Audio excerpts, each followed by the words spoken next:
Something I've been thinking about while just sitting here in the cemetery is the idea that you have to accept the past.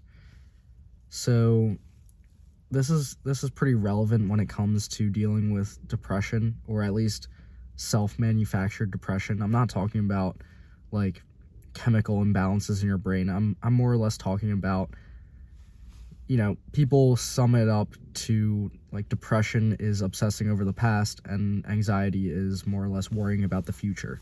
And so when we're talking about that type of depression, which I think can be cured without medication, like a self-manufactured type of depression where you just put yourself in a certain mind state, like a state of mind of just constantly reminiscing about the past and how, things were so much better then compared to now, which is why you are upset with where you are in life because it was so much better years ago or in the past, or you're obsessing about something over, or you're obsessing over something that you can't really control that has already happened, and that's just making you upset.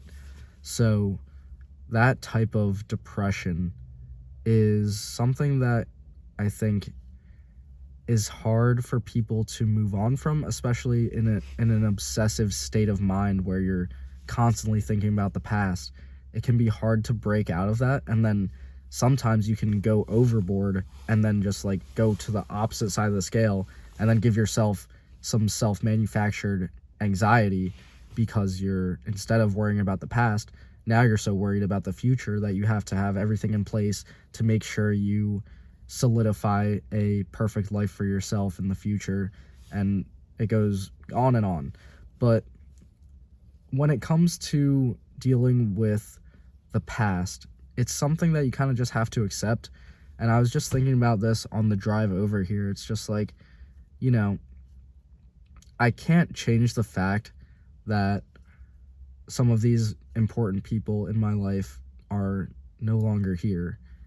So realistically, and the same thing with past events, like there was like some function that I was at the other day, and I was being a little hard on myself in the journal, and I was like, oh, I wish I was a little more outgoing. I wish I actually spoke to these certain people that I didn't get to, or because I was making things awkward or whatever and overthinking in my own head.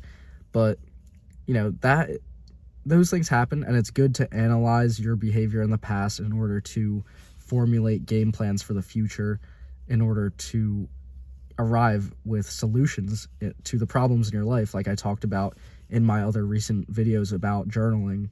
So I'm not saying that reflecting on your past is a bad thing at all. I do it very frequently with my journaling, but I do it in an effort to try to come to solutions. That's the end goal, not just to think about, oh, wow, I really screwed up here and I really embarrassed myself, just to keep myself in that depressed mind state. And I don't think about things that I wish I could have done or changed and think about them all the time, because that won't change what already happened, right?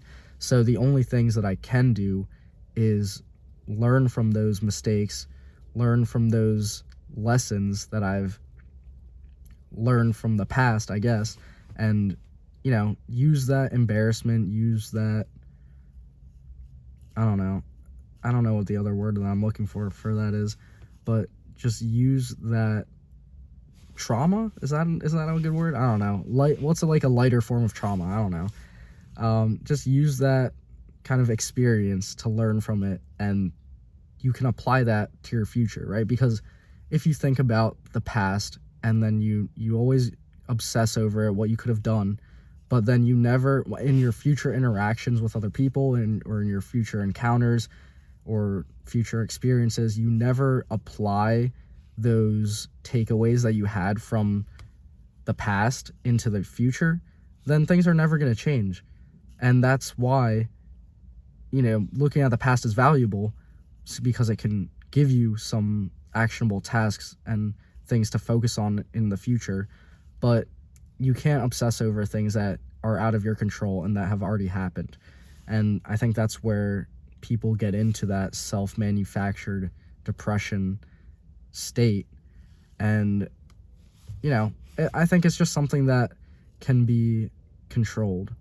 It's definitely hard to get out of that mindset of being depressed even if it's self-manufactured.